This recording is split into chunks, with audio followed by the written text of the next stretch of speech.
नमस्कार, मैं शिव कुमार बॉय स्वागत करता हूँ आपका नानक क्लासेस के ऑनलाइन प्लेटफ़ॉर्म पर।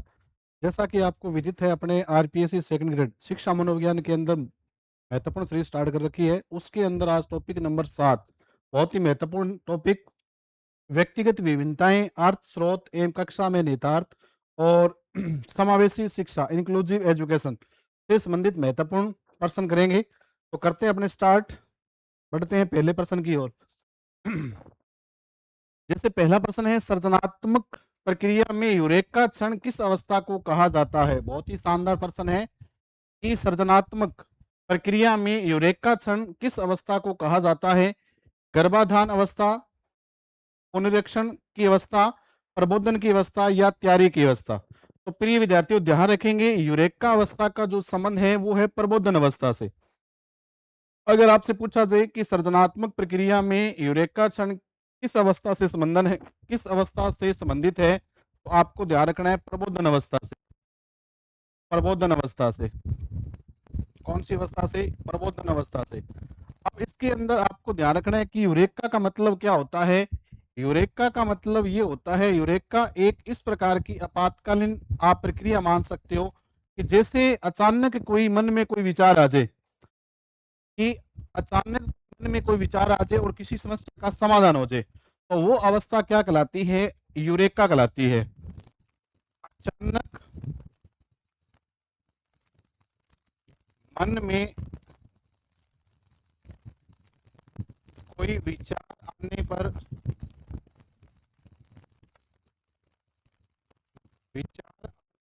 उस समस्या का समाधान होना, उस समस्या का समाधान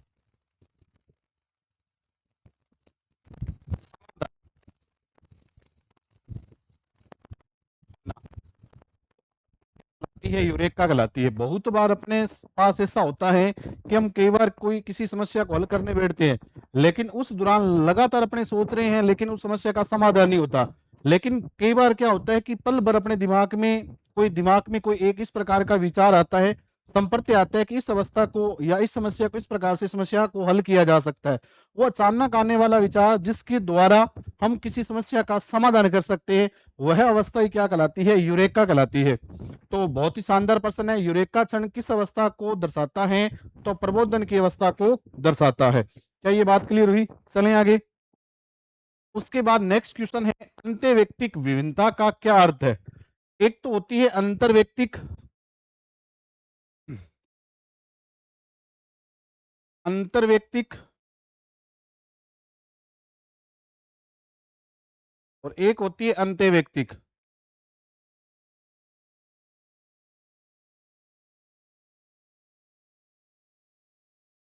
देखो अंतर्वैयक्ति का मतलब होता है जिसके अंदर समय की भावनाओं को समझने वाला, समय की भावनाओं को समझने वाला, समय की भावनाओं या मन के भीतर की घटनाओं को समझने वाला, भीतर की घटनाओं को समझने वाला।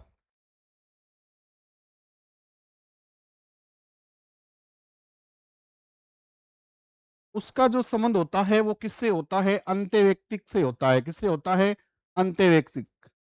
जबकि प्रिय विद्यार्थियों ध्यान देंगे अंतर्वैयक्ति का मतलब होता है जो दूसरों की भावनाओं को जो समझता है, दूसरों की भावनाओं को समझने वाला, दूसरों की भावनाओं को समझने वाला। जैसे आपने देखा है जब चुनावी प्रक्रिया जो होती है ना, तो राजनेता क्या है, जब भी किसी के घर पे जाता है तो वो उसकी भावनाओं को समझ लेता है कि उनके मन में क्या विचार है और बहुत सारे वो प्रलोभन देता है। तो राजनेता जो होता है, या आप इसमें कोई भी दुकानदार जो है अपने दुकानदार के पास जब जाते हैं तो हमें बहुत सारे वो प्रलोभन देता है कि आप इस प्रकार से इस चीज को खरीद सकते हैं। तो उनका जो संबंध है वो अंतर्वैयक्तिक है। ठीक है, तो यहां प्रश्न पूछा गया था कि अंतर्वैयक्तिक विभिन्नताओं का संबंध है व्यक्तियों के भीतर की विभिन्नताएं, विभिन्न व्यक्तियों के बीच की विभिन्नताएं, केवल शारीरिक विभिन्नताएं, केवल मानसिक विभिन्नताएं। तो व्यक्तियों के भीतर की विभिन्नताएं, ठीक है, उसका संबंध किससे है? अंतर्वैयक्तिक से। और अगर आपसे पूछा जाए कि व्यक्तिगत विभिन्नता का जनक किसे कहते हैं, ध्यान देंगे, व्यक्तिक विभिन्नता का व्यक्तिक विभिन्नता का जनक किसे कहते हैं?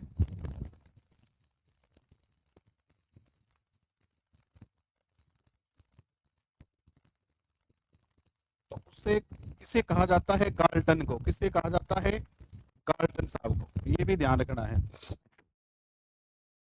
फादर ऑफ इंडिविजुअल डिफरेंसेस, ठीक है, गाल्टन। उसके बाद नेक्स्ट क्वेश्चन है, औसत से कम बुद्धि वाले छात्रों के लिए कौन सी शिक्षण रणनीति की सिफारिश की जाती है? तो मतलब औसत जो है, औसत एवरेज जो है, जैसे लगभग उसको माना 91 से 109 के मध्य जो आईक्यू लेवल जो है, बुद्धि लब्धि जो है टर्मन के अनुसार, औसत से कम है। अब इनसे भी क्या है, 109 से थोड़ा कम है, मतलब 91 से कम है। ये तो जो है औसत बुद्धि का है।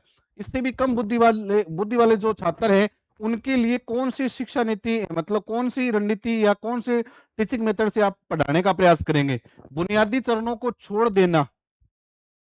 बुनियादी का मतलब होता है जो आपके फंडामेंटल जो है ना, बिना व्याख्या के प्रदत्त करें, सामग्री को छोटे और तार्किक चरणों में प्रस्तुत करना, अभ्यास कर अभ्यासों से बचना। देखो तीन चीजें, सारी चीजें क्या आई है? नेगेटिव आई है।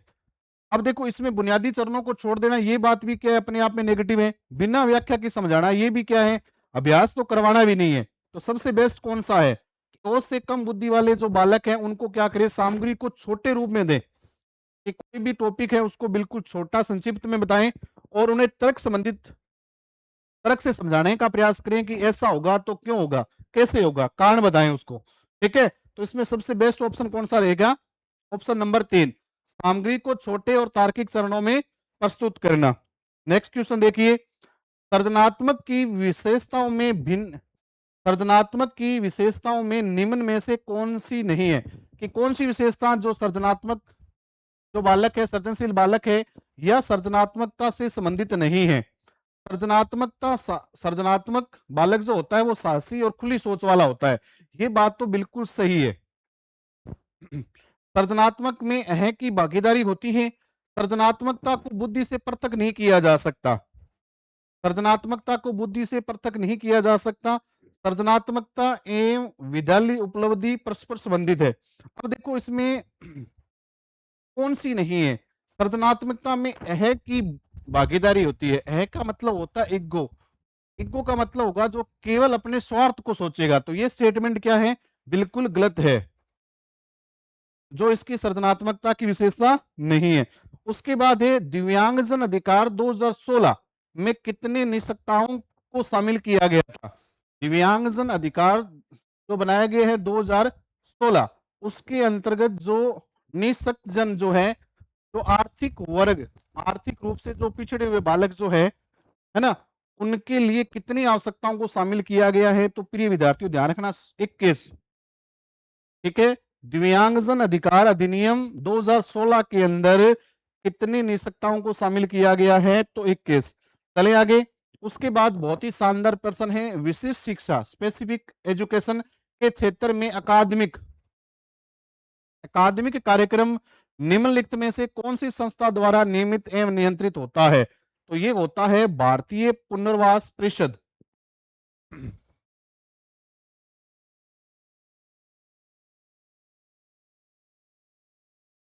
भारतीय पुनर्वास परिषद, IRC जो होती है। ध्यान रखना, विशिष्ट शिक्षा के क्षेत्र में अकादमिक कार्यक्रम निम्नलिखित में से कौन सी संस्था द्वारा होता है? तो ध्यान रखना, भारतीय पुनर्वास परिषद द्वारा। उसके बाद है मनोविज्ञान में व्यक्तिगत विभिन्नताओं की सही व्याख्या क्या है? देखो व्यक्तिगत विभिन्नता का मतलब होता है कि प्रत्येक बालक जो है ना, वो उनके अंदर, प्रत्येक बालक के अंदर जो गुणों के आधार पर जो अलग अलग गुण धर्म है, उनका आईक्यू लेवल अलग है, उनके सोचने का दृष्टिकोण है, हर प्रकार से वो क्या है? एक दूसरे से भिन्न है। ठीक है, अब जैसे मान लीजिए एक परिवार में 5 सदस्य है, तो 5 के 5 सदस्यों की आईक्यू लेवल एक जैसा नहीं हो सकता। कुछ ना कुछ उसमें क्या होगी? विभिन्नताएं होगी। उसको क्या बोला जाता है? व्यक्तिगत विभिन्नता। व्यक्तियों में एकल या अनेक विशेषताओं के संदर्भ में विविधताएं या विचलन, एक ही प्रजाति के लोगों के बीच में समानता, ये तो विविधता नहीं दर्शाती।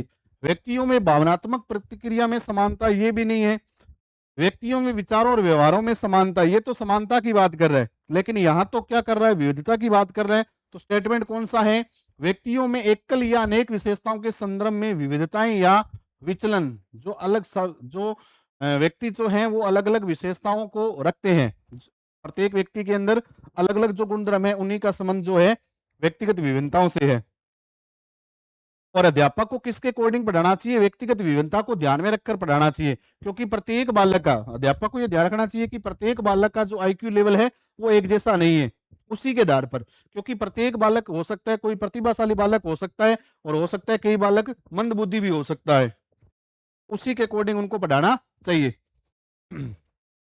अब आरपीएससी सेकंड ग्रेड शिक्षक की टेस्ट सीरीज जो है वो नानक क्लासेस के ऐप पर उपलब्ध है। तो कुल 15 टेस्ट है, ठीक है, जिसके अंदर 10 शेड्यूल बेस्ड टेस्ट है और 2 रिवीजन टेस्ट है और 3 फाइनल टेस्ट है। तो आप नानक क्लासेस के ऐप को डाउनलोड करें और वहीं से अपनी तैयारी को बेहतर करें। अगर आपकी तैयारी बेहतर है और बेहतर करना चाहें तो इस टेस्ट सीरीज से आप जुड़ सकते हैं। ठीक है भाई, चलें आगे। एडीएचडी अवधान न्यूनता जो होती है, देखो अवधान न्यूनता बोलते हैं इसमें, अवधान न्यूनता या अति सक्रियता वाले जो छात्र जो होते हैं, वाले छात्रों को सीखने में मदद के लिए कौन सा तरीका, अवधान न्यूनता का मतलब होता है, देखो एडीएचडी का मतलब क्या है, एडीएचडी मतलब ऐसे बालक जो अवधान बहुत कम करते हैं, अवधान करने की क्षमता न्यून होती है, अवधान करने की क्षमता न्यून जो है, अवधान करने की क्षमता जिनमें न्यून है, जैसे कोई टॉपिक बढ़ाया गया तो वो उसको समझ ही नहीं पाते, कि जैसे अपने आपस में वार्तालाप करते तो उसको पता नहीं चला कि अभी क्या वार्तालाप की गई है, अवधान करने की क्षमता उनकी न्यून होगी। एक इनमें पाई जाती है संवलीनता होती है, क्योंकि वो अपने ही विचारों के अंदर क्या रहेंगे, खोए रहते हैं, ठीक है। एक क्या करेंगे, अति सक्रियता होगी, अति सक्रियता का मतलब होगा कि किसी भी कार्य को करेंगे वो ना जल्दबाजी में करेंगे, ठीक है, जल्दबाजी में करेंगे। अब जल्दबाजी में जो कार्य करते हैं तो उसके अंदर क्या है, परफेक्शन नहीं आता, तो वो जो बालक हैं वो एडीएचडी से संबंधित है। एडीएचडी वाले छात्रों को सीखने में मदद के लिए कौन सा शिक्षण का तरीका सुझाव दिया गया, केवल मौखिक निर्देशों का उपयोग करके, लंबे असाइनमेंट असाइनमेंट देना, किसी भी दृश्य सामग्री के उपयोग से बचना, बहुत सारी तस्वीरों और दृश्य संकेतों का उपयोग करना। जो एडीएचडी अवधान वाले जो बालक हैं उनको बहुत सारी तस्वीरों और दृश्य संकेतों का उपयोग करना, ये सबसे बेस्ट क्या रहेगा, तरीका रहेगा। उसके बाद नेक्स्ट है अलाभान्वित बच्चे। अलाभान्वित का मतलब है जिनको ऐसे बालक बालिकाएं हैं जो किसी कारणवश किसी लाभ से वंचित है, जो आर्थिक रूप से और सामाजिक रूप से क्या है, वंचित है। अब आपको ऐसे झुग्गी झोपड़ी के अंदर ऐसे बालक बालिकाएं मिल जाएंगे जो क्या है, आर्थिक और सामाजिक रूप से क्या है, जो सरकार की जो नियमावली है ना, उनको पता नहीं है कि कौन सी स्कीम या कौन सी योजनाएं आ रही है, तो वो बालक बालिकाएं हैं वो क्या है, जितनी भी योजनाएं जो आती है वो उनके लिए जो लाभकारी होती है उनसे क्या रह जाते हैं, वंचित रह जाते हैं। उन बालकों को क्या कहते हैं, अलाभान्वित बालक कहते हैं, ठीक है। ऐसे बालक जो सामाजिक और आर्थिक रूप से क्या है, वंचित है, उनको बोलते हैं अलाभान्वित बच्चे। तो चुनौती क्या है, अब देखो इनके अंदर अति आत्मविश्वास तो है ही नहीं, देखो अलाभान्वित बच्चे है ना, इनमें आत्मविश्वास में कमी होगी, अति आत्मविश्वास तो है ही नहीं, ये तो स्टेटमेंट बिल्कुल ही गलत है, क्योंकि आत्मविश्वास में तो कमी है, क्योंकि ऐसे बालक जो हो गए उनमें कॉन्फिडेंस तो किसी प्रकार का होगा ही नहीं, उनके अंदर ये मन में रहेगा कि ये तो मैं कार्य कर ही नहीं सकता, तो अति आत्मविश्वास। उसके बाद है अत्यधिक सक्रियता, मतलब वो ज्यादा सक्रिय भी नहीं होंगे। और दूरदर्शिता का मतलब होता है, फोरसाइट का मतलब होता है कि जैसे कोई भी कार्य करते हैं तो उसके बाद अपने परिणाम सोचते हैं कि भविष्य में इसका क्या प्रभाव पड़ेगा, ठीक है। तो दूरदृष्टा परिणाम को भी वो नहीं सोचते, अगर दूरदृष्टा परिणाम को सोचते तो वो शिक्षा जगत से जुड़ते, तो ये तो चीजें उनमें नहीं आती। अब इसका मतलब है कि अलाभान्वित जो बच्चे जो हैं, अलाभान्वित जो बच्चे हैं, जो सामाजिक और आर्थिक रूप से पिछड़े हुए बालक हैं, वो किसके शिकार हैं प्रिय विद्यार्थियों, हीनता ग्रंथि और नकारात्मकता की ओर, किससे शिकार है, यही अपना आंसर रहेगा। हीनता ग्रंथि का जो संबंध है वो एडलर से है। हीनता ग्रंथि का मतलब होता है वो अपने आप को कमजोर समझते हैं, वो अपने आप को कमजोर समझते हैं और नकारात्मक दृष्टि से जुड़े रहते हैं कि उनको ऐसा लगता है कि मैं ये कार्य कर ही नहीं सकता। वो हर वर्ग में अपने आप को कमजोर समझते हैं। कोई भी कार्य करते हैं तो वो अपने आप को कमजोर, हीनता का ग्रंथि का मतलब होता है कि मैं ये कार्य करने पर सफल नहीं होऊंगा, है ना। हीनता मनोग्रंथि का मतलब यही होता है। हीनता मनोग्रंथि का मतलब होता है जिसके अंदर कोई भी बालक या बालिका है, वो अपने आप को क्या समझते हैं, कमजोर समझते हैं, हीन समझते हैं कि मेरे द्वारा ये कार्य नहीं किया जा सकता। तो अलाभान्वित बालकों के अंदर इसी प्रकार की चुनौती होती है, क्योंकि हीनता ग्रंथि और नकारात्मकता से संबंधित बालक जुड़े होते हैं। वो अपने आप को क्या समझते हैं, नकारात्मक समझते हैं और हीन समझते हैं कि हम ये कार्य कर नहीं सकते। तो अलाभान्वित बालकों का जो संबंध होता है वो किनसे होता है, हीनता ग्रंथि और नकारात्मकता की ओर। चलें, उसके बाद नेक्स्ट है, निम्नलिखित में से कौन सी प्रतिभाशाली विद्यार्थियों की विशेषता नहीं है। कौन सी विशेषता जो है वो प्रतिभाशाली बालकों की नहीं है। सीमित मात्रा में प्रश्न पूछते हैं, यद्यपि व्यापक व्यापक रुचि क्षेत्र होता है। रुचि बहुत ज्यादा होती है लेकिन सीमित मात्रा में प्रश्न पूछते हैं, ये बात तो इसने पूछी है, नहीं है। तो ये तो प्रतिभाशाली की विशेषता नहीं है। ठीक है, जागरूक सूक्ष्म अवलोकन वाले शीघ्र प्रत्युत्तर देने वाले होते हैं, क्योंकि प्रतिभाशाली जो बालक होते हैं ना वो तुरंत ही उत्तर दे देते हैं। तो ये तो प्रतिभाशाली बालक की विशेषता है। उसके बाद देखो, दूर गति एवं सरलता से सीखते हैं, मतलब तीव्र गति से और किसी भी कॉन्सेप्ट को है बहुत जल्दी सीखते हैं। तो ये भी विशेषता किसकी है, प्रतिभाशाली की। कठिन मानसिक कार्यों को आसानी से कर लेते हैं, ये भी विशेषता किसकी है, प्रतिभाशाली बालकों की। सीमित मात्रा में प्रश्न पूछते हैं, यदि व्यापक रुचि क्षेत्र होता है, तो ये प्रतिभाशाली बालक की विशेषता नहीं है। लेकिन इसमें पूछा क्या गया, नहीं पूछा गया, तो ऑप्शन नंबर 1 हो जाएगा। क्या ये बात आपको समझ में आई? बाकी 2, 3, 4 नंबर जो विशेषता है वो प्रतिभाशाली बालक की विशेषता है। उसके बाद देखिए नेक्स्ट क्वेश्चन, सचिन विद्यालय की संपत्ति को नुकसान पहुंचाता है बहुत। अब सचिन नाम का जो बच्चा है वो विद्यालय की संपत्ति को क्या पहुंचा रहा है, नुकसान पहुंचा रहा है, और धमकाने और मजाक उड़ाने के कृत्य में भी शामिल है। और वो क्या करता है, धमकाता है और मजाक उड़ाने का कार्य भी कर रहा है। उसके कृत्य को किस प्रकार के आपराधिक कृत्य के अंतर्गत वर्गीकृत किया जाता है। भागने की प्रवृत्ति तो है ही नहीं। अधिग्रहण की प्रवृत्ति का मतलब होता है रिसेप्शन, इसको बोलता है रिसेप्शन। रिसेप्शन का मतलब होता है ग्रहण करना, किसी चीज को ग्रहण करने का तो है ही नहीं इसका मतलब। जालसाजी ऐसा कुछ भी नहीं है, ये विशेषता भी नहीं है। तो उसका व्यवहार जो है ना अग्रेसिव नेचर है। क्या है, अग्रेसिव नेचर है। अग्रेसिव नेचर मतलब आक्रामक प्रवृत्ति है। इसके किस प्रकार की प्रवृत्ति है, आक्रामक प्रवृत्ति है, जिससे क्या करता है, वो समाज के जो भी जो नियम है उनको नहीं मानता और व्यवहार के द्वारा क्या करता है, उल्लंघन करता है अपने व्यवहार के द्वारा। कि जैसे कोई नियमावली बना रखी है, उनके नियमों को तोड़ेगा वो, या जो प्रॉपर्टी है, कोई संपत्ति है, उसको क्या करेगा, वो नुकसान पहुंचाएगा, या कोई व्यक्ति है उसको गाली गलौज करेगा, मतलब उसको शारीरिक और मानसिक रूप से नुकसान पहुंचाने का जो व्यवहार जो होता है ना, व्यवहार से संबंधित जो नेचर जो होता है, जिसके अंदर वो उल्लंघन करने का प्रयास करता है, वही क्या होता है, अग्रेसिव नेचर होता है, आक्रामक व्यवहार होता है। तो यही क्या कर रहा है सचिन, क्या कर रहा है, विद्यालय की संपत्ति को नुकसान पहुंचा रहा है, धमका रहा है और मजाक उड़ाने का भी प्रयास कर रहा है। तो ये उसका कार्य किससे संबंधित है, आक्रामक प्रवृत्ति से। उसके बाद देखिए नेक्स्ट क्वेश्चन है, दृष्टिबाधित बच्चे। तो दृष्टिबाधित का मतलब क्या है, ऐसे बालक जिनकी दृष्टिहीन है। ठीक है, दृष्टि से संबंधित है, मतलब जिनकी नजर कमजोर है, मतलब आंखों से संबंधित किसी प्रकार की कोई डिजीज है ना। दृष्टिबाधित मतलब जिनको कम दिखाई दे रहा है। बच्चों की जरूरतों को पूरा करने के लिए कौन सी तकनीकी उपकरणों में क्या शामिल है, वैकल्पिक कंप्यूटर इनपुट उपकरण, ब्रेल एम्बोसर और प्रदर्शक। देखो ब्रेल पद्धति जो होती है ना, ये ध्यान रखना, ब्रेल पद्धति जैसे लुई ब्रेल जो है, लुईस ब्रेल जो आती है, उनके द्वारा एक पद्धति बनाई गई थी अंतों को बढ़ाने के लिए, वो थी ब्रेल पद्धति। कौन सी पद्धति थी, ब्रेल पद्धति। और उस ब्रेल पद्धति के अंदर किनको बढ़ाया जाता था, अंधों को, जो व्यक्ति दृष्टिहीन है, अंधों को बढ़ाने के लिए। ठीक है, क्योंकि लुई ब्रेल जो थे वो खुद क्या थे, जन्मजात अंधे थे। ठीक है, उन्होंने ब्रेल पद्धति, और उनके अंदर एक अक्षर के लिए, ध्यान रखना, एक अक्षर के लिए 6 संकेत होते थे। एक अक्षर के लिए कितने संकेत होते थे, 6 संकेत होते थे। तो कुल उसमें 63 अक्षरों का उपयोग किया गया है। तो ये ब्रेल पद्धति है जिसमें जैसे कोई व्यक्ति है, कोई बालक है जिसको दिखाई नहीं दे रहा, तो उसमें अक्षरों की बनावट के अकॉर्डिंग, जैसे उसको क कबूतर सिखाना है तो वो क्या करेंगे, उस अक्षर को मतलब स्पर्श करेंगे। मतलब कोई भी अक्षरों की जो बनावट है उनको स्पर्श करके वो महसूस करेंगे। अक्षरों की बनावट को स्पर्श करके महसूस करेंगे कि इस अक्षर की जो बनावट है वो इस प्रकार की है। तो उसका जो संबंध होता है वो ब्रेल पद्धति से होता है। वाक पहचानना सॉफ्टवेयर, देखो ये तीनों ही है ना, ए बी सी, इनका जो संबंध है वो दृष्टिबाधित से है।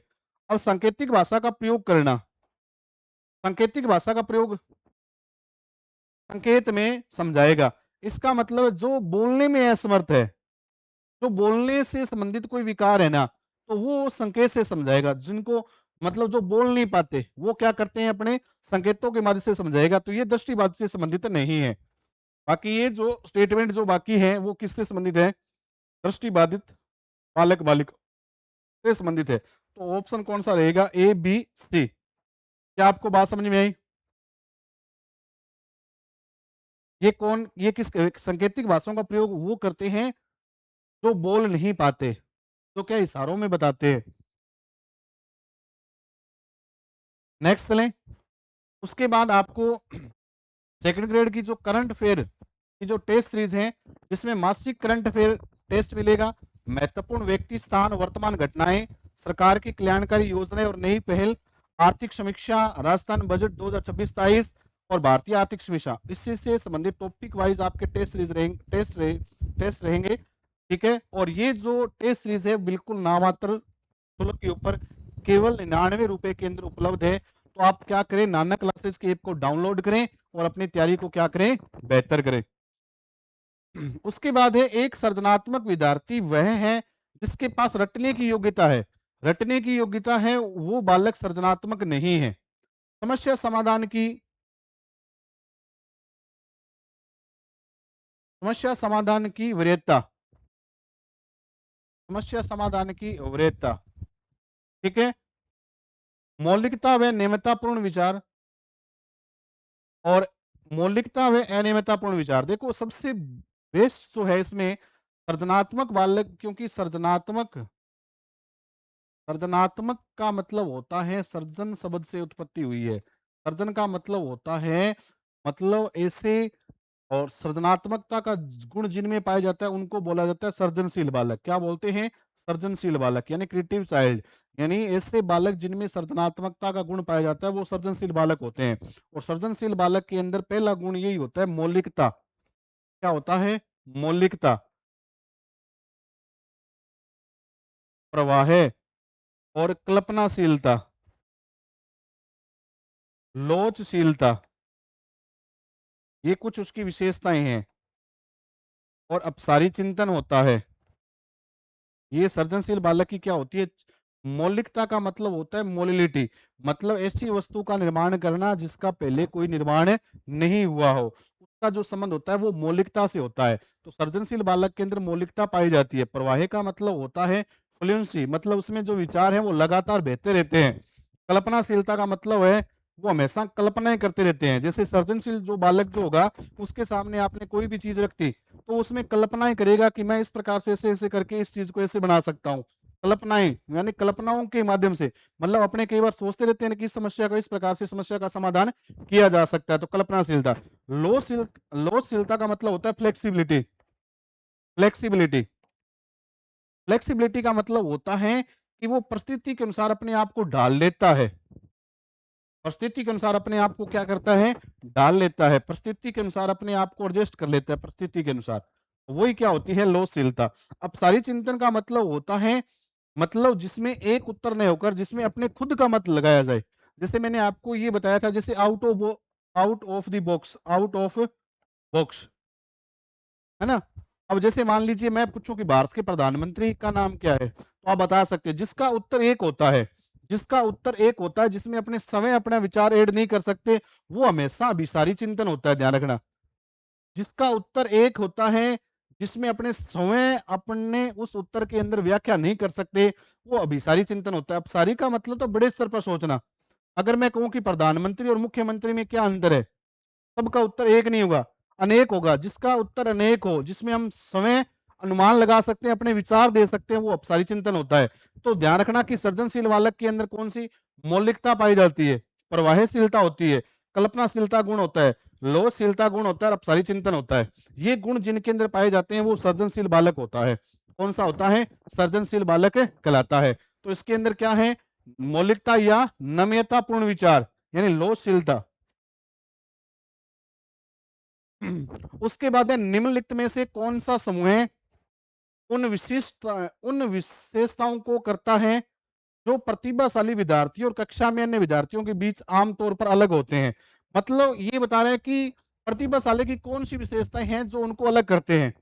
समझ की अग्रवर्ती, मतलब उनकी जो समझ जो होती है ना वो बहुत आगे की होती है। सीखने की तेज गति, ये देखो सबके समझने के लिए दूसरों पर अधिक निर्भरता, तो ये प्रतिभाशाली बालक की विशेषता नहीं है। शारीरिक विकास की तेज गति, शारीरिक विकास की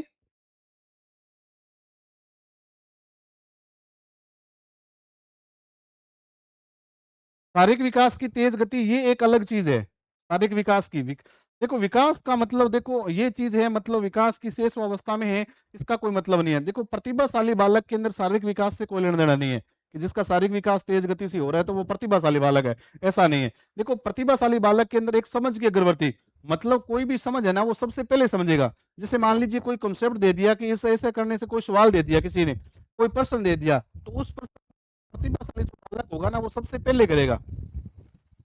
अग्रवर्ती का मतलब होता है किसी भी समस्या का समाधान सबसे पहले जो करता है अग्रवर्ती, है ना, तो वो प्रतिभाशाली बालक की विशेषता है। सीखने की तेज गति, ये जो विशेषता है वो प्रतिभाशाली बालक की विशेषता है। तो इसमें ऑप्शन ए और बी रहेगा। तो उनको क्या कर रहा है? अन्य विद्यार्थियों से, प्रतिभाशाली बालक और अन्य जो विद्यार्थी हैं उनसे अलग कर रहा है। उसके बाद नेक्स्ट से है एक सृजनशील बालक में कौन सी विशेषताएं नहीं देखी जाती। नहीं पूछा इसने। अपसारी चिंतन पाया जाता है, मैंने अभी बताया है। उच्च कल्पनाएं पाई जाती हैं, अति जिज्ञासा होगी, ये सारे के सारे क्या है? सृजनशील बालक की विशेषताएं हैं। सृजनशील बालक की विशेषताएं हैं। लेकिन परंपरागत विचार होंगे, पुरानी रूढ़िवादियों या पुराने जो रीति नियम है उनको मानने वाला, ये सृजनशील बालक नहीं होगा। तो ऑप्शन कौन सा होगा? 4 नंबर, ये विशेषता उसकी नहीं है। उसके बाद नेक्स्ट है सृजनशील बालक परंपरागत विचार एवं रूढ़ियों को स्वीकार नहीं करता, मतलब पुराने जो रीति रिवाज है उनको स्वीकार नहीं करता। वह हमेशा बदलाव में विश्वास रखता है। धीमी गति के अधिगमकर्ता के लिए कौन सा शैक्षिक हस्तक्षेप उपयुक्त नहीं है? तो धीमी गति से है, तो धीमी गति से जो है उनको, जो ऐसे धीमी गति से जो सीखने वाले जो बालक है उनके लिए कौन सा उपयुक्त नहीं है?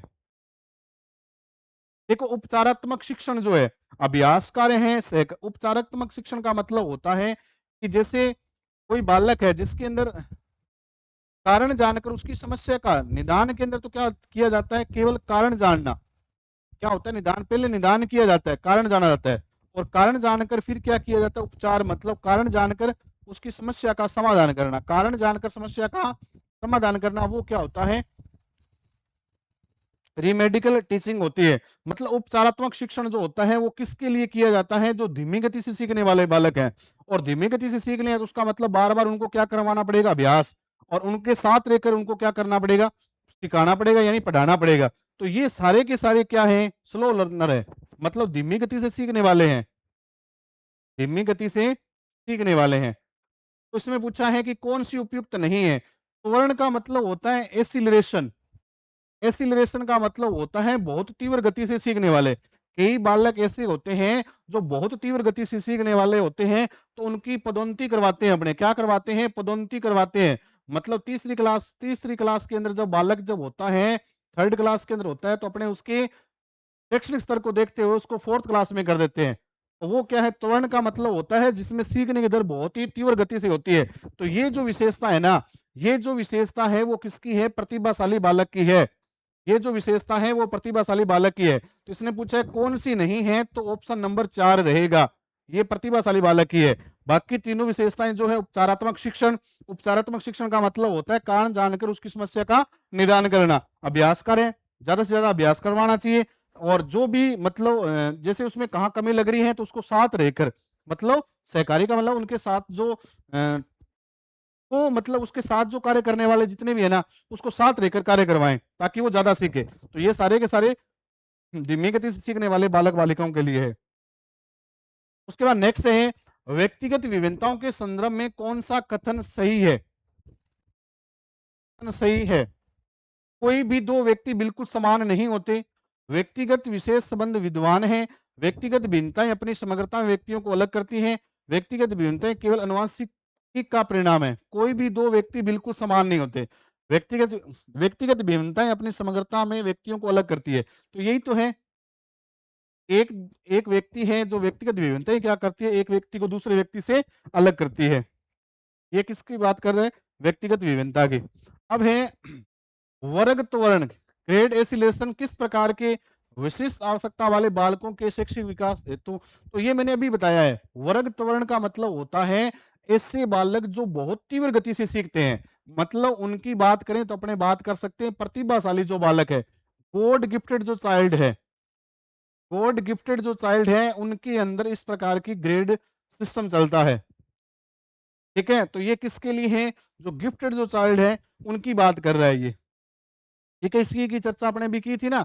वर्ग त्वरण का मतलब होता है ऐसे बालक जो बहुत तीव्र गति से सीखते हैं, तो उनका जो संबंध है वो कौन से है? प्रतिभाशाली बालक से। अब देखो, अधिगम लर्निंग डिसेबिलिटी मतलब ऐसे बालक जो सीखने में असमर्थ है, जो सही तरीके से सीख नहीं पाते। ठीक है, ये होता है अपसारी चिंतन होता है, सृजनात्मक धीमी गति से सीखने वाले स्लो लर्नर जो है। उसके बाद है द्वितीय श्रेणी शिक्षक जो प्रथम प्रश्न पत्र के उसके 10 मॉडल पेपर जो है, तो आरपीसी के वर्तमान ट्रेड पर आधारित मॉडल पेपर है, आरपीसी द्वारा आयोजित जो पीछे जितने भी एग्जाम हुए उन्हीं के। ठीक है, तो 10 मॉडल पेपर नानक क्लासेस के ऐप के ऊपर उपलब्ध है। ठीक है, तो ये आप अपनी तैयारी को बेहतर कर सकते हैं। तो नानक क्लासेस के ऐप को आज ही डाउनलोड करें और इसे प्रयास करें। उसके बाद है एक बालक के, अब देखो बहुत ही शानदार प्रश्न है, एक बालक गणित विषय में उपलब्धि, एक बालक की गणित विषय में उपलब्धि उच्च स्तर की है, मतलब बालक गणित में तो क्या है? बहुत ही अच्छा है। खेलों में रुचि और स्तर की है, खेलों में जो रुचि है वो बहुत ही कम है, और सृजनात्मकता निम्न स्तर की है। तो ये एक उदाहरण है। देखो ये क्या है? अंत्य व्यक्ति का है। अंत्य व्यक्ति का मतलब मैंने बताया था, क्योंकि उसके अंदर ये समय की बात कर रहे हैं। ये किसकी बात कर रहे हैं? समय की बात कर रहे हैं, क्योंकि उसके अंदर समय के अंदर जो एबिलिटीज है ना वो अलग अलग है। अब देखो प्रत्येक बालक जो होता है ना, जैसे समय जो व्यक्ति हो सकता है कि जो प्रतिभाशाली जो बालक जो होता है, मान लीजिए कोई बालक है वो प्रतिभाशाली बालक है। अब वो प्रतिभाशाली बालक है, वो पढ़ने में तो क्या है? बहुत बड़ा विद्वान है, लेकिन हो सकता है कि वो प्रतिभाशाली बालक हो, ऐसे थोड़ी है कि वो सृजनशील ही हो, जरूरी नहीं है। प्रतिभाशाली बालक सृजनशील नहीं हो सकता, क्योंकि जरूरी नहीं है कि प्रतिभाशाली बालक है वो सृजनशील हो। ठीक है, अब जरूरी नहीं है कि जो प्रतिभाशाली बालक खेल के अंदर वो एक्सपर्ट हो, ये भी कोई जरूरी नहीं है ना। तो इसका मतलब समय से है, तो अंत्यव्यक्तिक विभिन्नताओं से इसका संबंध है। इससे है अंत्यव्यक्तिक विभिन्नताओं से संबंध है। उसके बाद है वह शिक्षा जो करके सीखने को बढ़ावा देती है और सीखने के लिए विद्यार्थियों को उनकी वातावरण के साथ अंत्यक्रिया सुनिश्चित करती है। तो उस शिक्षा का संबंध किससे है? विशेष शिक्षा, प्रगतिशील शिक्षा, एकीकृत शिक्षा और समावेशी शिक्षा। देखो वह शिक्षा जो करके सीखने को बढ़ावा देती है, तो उस शिक्षा का जो संबंध है वो है प्रगतिशील शिक्षा से। प्रगतिशील शिक्षा,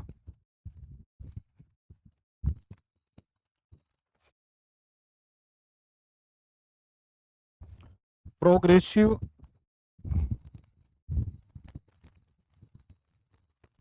एजुकेशन। और ध्यान रखेंगे इस शिक्षा के जो प्रवर्तक हैं वो है जॉन डीवी, जॉन डीवी। और जो किस पर बल देते हैं? करके सीखने पर,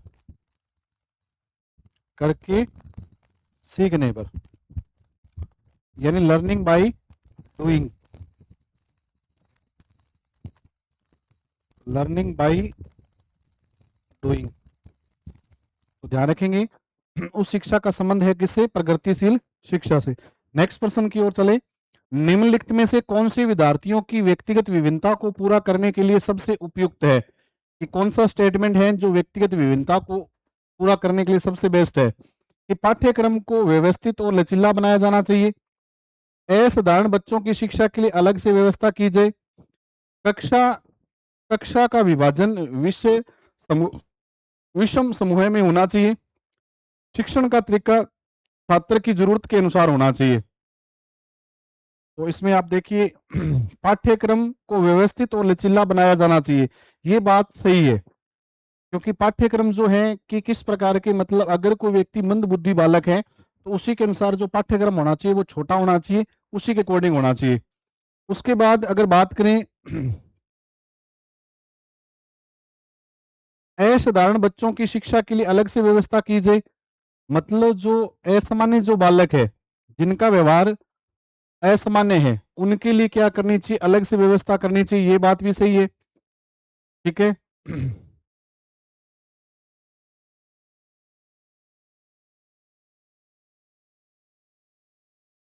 कक्षा कक्षा का विभाजन विषय समय में होना चाहिए, शिक्षण का तरीका छात्र की जरूरत के अनुसार होना चाहिए। तो इसके अंदर ऑप्शन जो बचेगा में यहां होना चाहिए 1 2 3। कक्षा का विभाजन विषम समूह में होना चाहिए, मतलब किस प्रकार के, अगर मंद बुद्धि बालक है तो मंद बुद्धि बालक और प्रतिभाशाली बालक है, उनको एक साथ अपने नहीं बिठाना है। ठीक है, तो इसमें ऑप्शन कौन सा रहेगा? 1 2 3 रहेगा।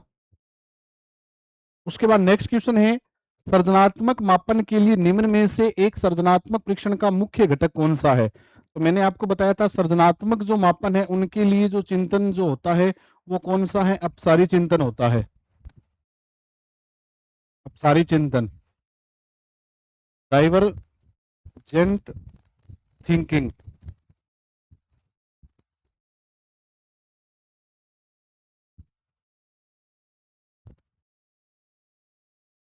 डाइवर्जेंट थिंकिंग मतलब अपसारी चिंतन का मतलब क्या होता है? जिसमें एक उत्तर नहीं होता, जिसमें एक उत्तर या निष्कर्ष नहीं होता, जिसमें समय अपने विचार समय अपने विचार जोड़ सकते हैं, समय अपने विचार जोड़ सकते हैं, वो जो चिंतन जो होता है वो होता है अपसारी चिंतन। ठीक है, तो इसका संबंध जो है वो अपसारी चिंतन से है, ध्यान रखेंगे। नेक्स्ट प्रश्न जो है, निम्न व्यवहार समूहों में से कौन सा व्यवहार समूह बाल अपराधियों को प्राय नहीं देखा जाता? कौन सा व्यवहार है जो बाल अपराधी जो है देखो बाल अपराधी के लिए पहले, बाल अपराधी जो पहले जो सरकार के नियमानुसार जो आयु रखी गई थी वो 18 वर्ष रखी गई थी, लेकिन अभी वर्तमान के 18 वर्ष से घटाकर अगर 16 वर्ष से कम आयु के बालक बालिकाएं अगर कोई अपराध करते हैं तो वो भी किसके अंदर आएंगे? बाल अपराध के अंतर्गत आएंगे। तो ये नियम थोड़ा चेंज किया गया है। पहले बाल अपराध के लिए आयु जो रखी गई थी वो 18 वर्ष है, लेकिन वर्तमान के अंदर इसको घटाकर 18 से कितना कर दिया? 16 वर्ष से कम आयु। ठीक है, निम्न व्यवहार समूहों में से कौन सा व्यवहार समूह बाल अपराधियों में से प्राय नहीं देखा जाता? आंतरिक रूप से नियंत्रित, सामाजिक और नियमों का पालन करने वाला, ये तो बाल अपराधी के नहीं है, ये तो बहुत ही अच्छे व्यवहार की देन है, तो ये तो बात सही है। स्नेह, स्थिरता और नैतिक स्तर की कमी, आक्रामक, उदंड, क्रोधी और सहपाठियों को धमकाने वाला, कौन सा प्राय व्यवहार नहीं देखा जाता? तो देखो बाकी तो क्या है, ये व्यवहार नहीं देखा जाता, बाकी स्नेह, स्थिरता और नैतिक स्तर की कमी होगी, ये व्यवहार उनमें देखा जाएगा। जो बाल अपराधी है उनके अंदर ये व्यवहार देखा जाएगा, तो ये भी उनकी विशेषताएं, आक्रामक, उदंड, क्रोधी और सहपाठियों को धमकाने वाला, ये भी उनका व्यवहार रहेगा। बेचैन, आवेगी और विध्वंसकारी रहेंगे, हमेशा विध्वंस या दूसरों को हानि पहुंचाने के लिए वो सोचेंगे। तो ये जितनी भी विशेषता, तीनों जो विशेषता है, 2 और 3 और 4, ये सारी की सारी जो विशेषता है वो किसकी है? बाल अपराधियों की विशेषता है। लेकिन ये क्या है? एक समायोजनशील जो व्यक्ति है उसकी विशेषता है, तो ये विशेषता उसकी नहीं है। तो ये अपने को ध्यान रखना है कि आंतरिक रूप से नियंत्रित, सामाजिक और नियमों का पालन करने वाला, ये विशेषता उसकी नहीं है। उसके बाद है RPSC second grade 10 model paper जो है नाना क्लासेस के ऐप के ऊपर उपलब्ध है। तो आप नाना क्लासेस के ऐप को आज ही डाउनलोड करें और अपनी तैयारी को बेहतर करें। उसके बाद नेक्स्ट जो है बहुत ही शानदार प्रश्न है, निम्नलिखित में से कौन सा सृजनात्मकता का तत्व नहीं है, पूछा इसने, कौन सा नहीं है? विस्तार, इलेबोरेशन, प्रवाह, मौलिकता, अभिसारी चिंतन। देखो विस्तार ये है, प्रवाह भी मैंने बताया था, मौलिकता भी मैंने बताया था, लेकिन अभिसारी चिंतन नहीं होता, क्योंकि अभिसारी चिंतन किस जगह कौन सा होता है? अपसारी चिंतन होता है, अपसारी चिंतन होता है, ये अपने को ध्यान रखना है।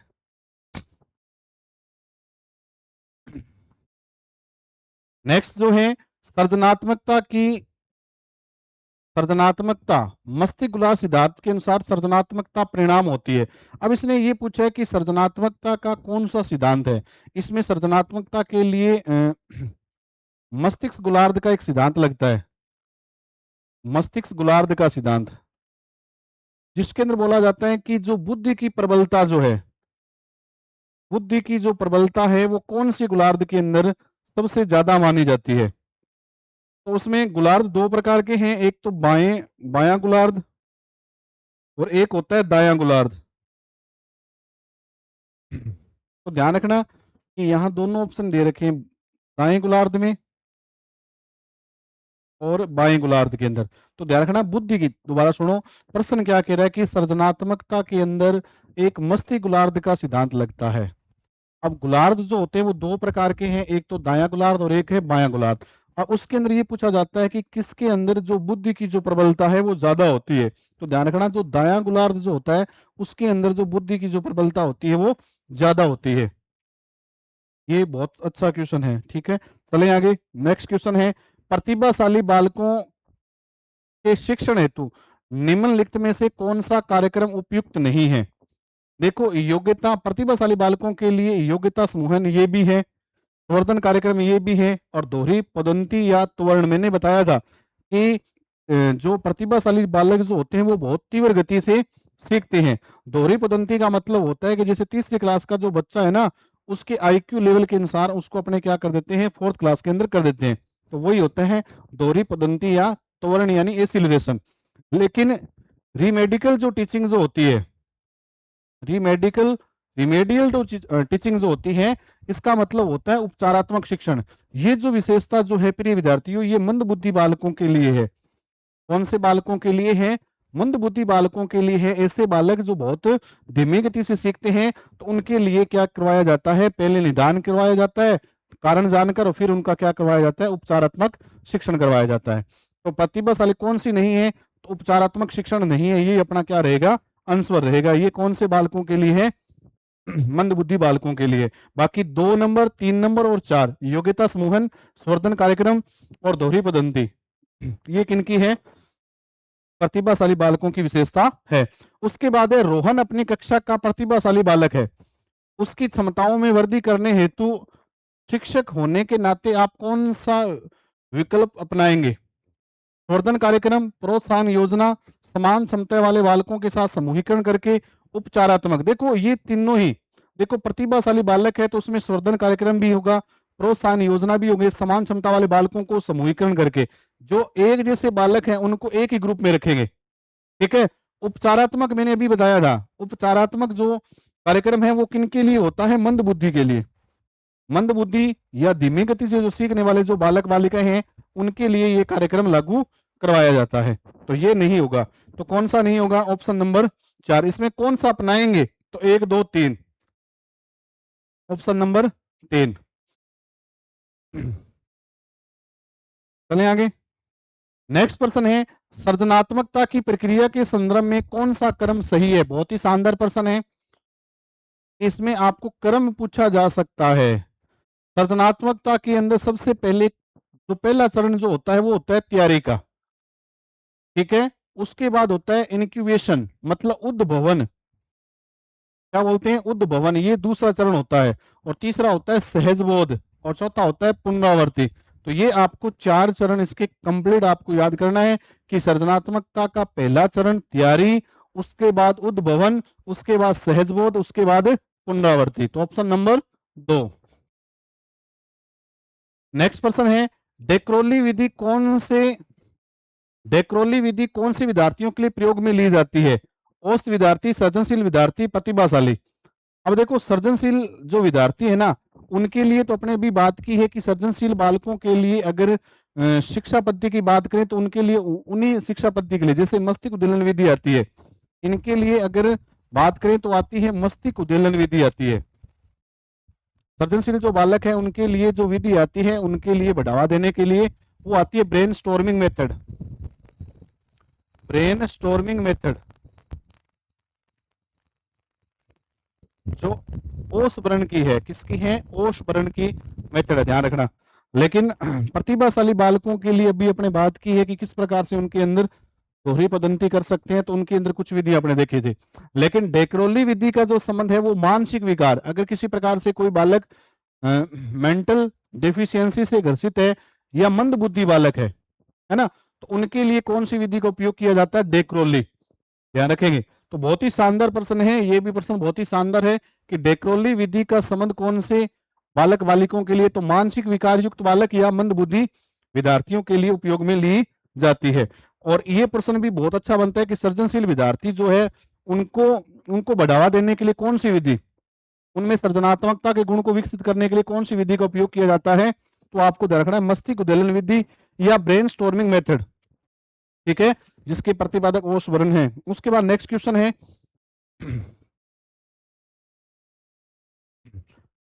उसके बाद देखो आईईपी का पूर्ण नाम, पूर्ण रूप क्या है?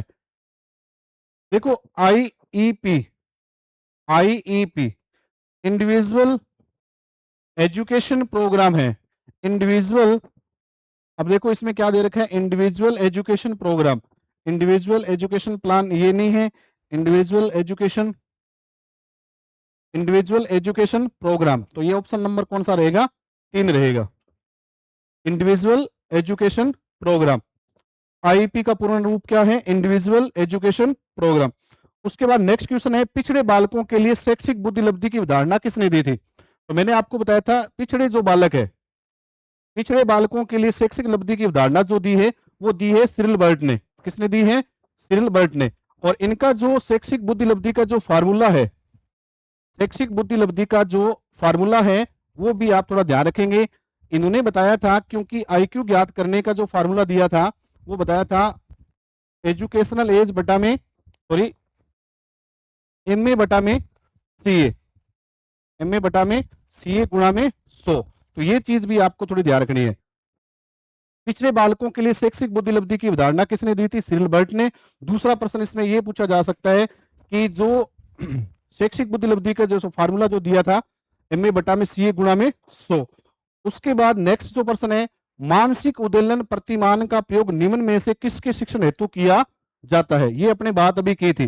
देखो अभी मैंने बताया था ब्रेन स्टॉर्मिंग मेथड की बात की थी मैंने, ब्रेन स्टॉर्मिंग मेथड की बात अभी मैंने आपको बताई थी। देखो ब्रेन स्टॉर्मिंग का मेथड आप देखो कि जो सृजनात्मक जो बालक है उनमें सृजनात्मकता को बढ़ावा देने के लिए कौन सी विधि का उपयोग किया जाता है? मानसिक उद्दीलन विधि का उपयोग किया जाता है। उसके दौरान क्या किया जाता है? जैसे अपने सबसे ज्यादा जैसे आपने देखा है कि जैसे कई जो ऐसे जो है जो मतलब मानसिक स्तर बढ़ाने के लिए शतरंज खेलते हैं या सुडोकू भरते हैं या वर्ग पहेली भरते हैं, इनका जो संबंध है मतलब दिमाग को बढ़ावा देने के लिए, दिमाग के अंदर जो तर्क शक्ति है उनको बढ़ाने के लिए कौन सी विधियां यूज करते हैं? मानसिक उद्दीलन विधि या ब्रेन स्टॉर्मिंग। इसका जो संबंध है वो किससे है?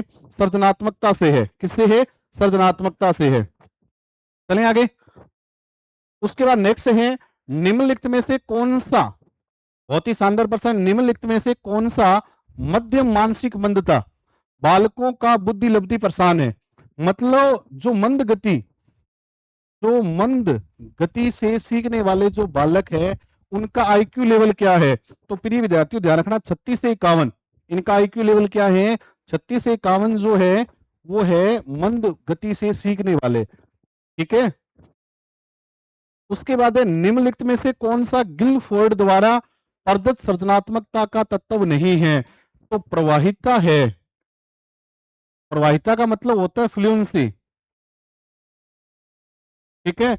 लचीलापन, फ्लेक्सिबिलिटी, फ्लेक्सिबिलिटी, मौलिकता, मोलिलिटी, ठीक है, एग्जीबिशन होता है इसका मतलब। लेकिन इसमें ये पूछा गया कि देखो प्रवाहितता सृजनात्मकता की विशेषता है, लचीलापन है और मौलिकता है, लेकिन उद्भवन ये नहीं है। ठीक है, गिलफोर्ड के द्वारा जो बताई गई है। उसके बाद नेक्स्ट पर्सन जो है, कौन से मनोवैज्ञानिक ने अपनी पुस्तक हेरिडेटरी जीनियस में व्यक्तिगत विभेद का वैज्ञानिक ढंग से विवेचन प्रस्तुत किया। व्यक्तिगत विभेद, ठीक है, और व्यक्तिगत विभेद यानी व्यक्तिगत विभिन्नता के बारे में कौन सी पुस्तक है, ध्यान रखना, हेरिडेटरी जीनियस। और इस पुस्तक का जो संबंध है वो है गाल्टन से। किससे संबंध है? गाल्टन से। तो ये है सर फ्रांसिसी गाल्टन। उसके बाद नेक्स्ट पर्सन है भारत में सृजनात्मक परीक्षण की रचना किसने की थी? तो भारत के अंदर सृजनात्मक परीक्षण की बात करें तो बांकर मेहंदी है। बांकर मेहंदी का जो संबंध है वो किससे है? भारत के अंदर। भारत में किस आयु वर्ग के बालकों द्वारा किए गए अपराध को बाल अपराध कहा जाता है? तो मैंने भी पहले भी बताया था कि बाल अपराध के लिए 18 वर्ष से कम आयु के लिए पहले जो प्रावधान था कि उसके अंदर बाल अपराध उनको माना जाता है जो 18 वर्ष से कम आयु के हैं, 18 वर्ष से कम। लेकिन वर्तमान के अंदर ध्यान रखना कि वर्तमान के अंदर इसमें आयु वर्ग चेंज कर दिया है, 16 वर्ष से कम आयु के बालक बालिकों। अगर 16 वर्ष से कम आयु का बालक बालिका कोई अपराध करता है तो उनको बाल अपराध की संज्ञा दी जाएगी। तो पहले से संबंधित है कि भारत में किस आयु वर्ग के बालक द्वारा, तो 18 वर्ष से कम। अगर वर्तमान में पूछे तो 16 वर्ष से कम। उसके बाद नेक्स्ट क्वेश्चन है, सृजनशीलता सृजनात्मकता के विकास का प्रतिपादित किया गया था। गिलफोर्ड, एच गार्डनर, जे गार्डन और एल वाइगोट्स्की। तो ये रहेगा जे गोल्डन। उसके बाद नेक्स्ट क्वेश्चन है, बाल अपराध का कारण नहीं है।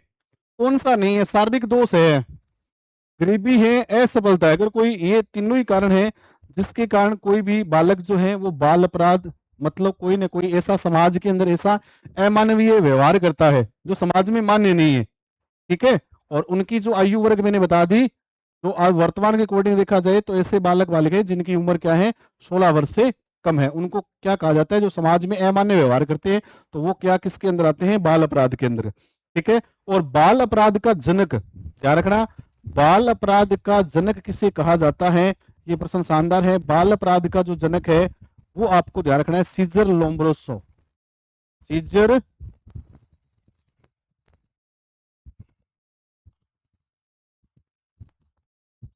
लोम्ब्रोसो, ये भी ध्यान रखना, क्योंकि सीजर का मतलब होता है कैंची। तो आपको वैसे याद कर सकते हो कि कैंची काटने वाला मतलब गला काटने वाला। गला किससे काटा जा सकता है? कैंची से। ठीक है, और जो गला काटेगा इसका मतलब वो क्या कर रहा है? अपराध। तो बाल अपराध का जो संबंध है वो सीजर लोम्ब्रोसो। ठीक है, ये ध्यान रखेंगे।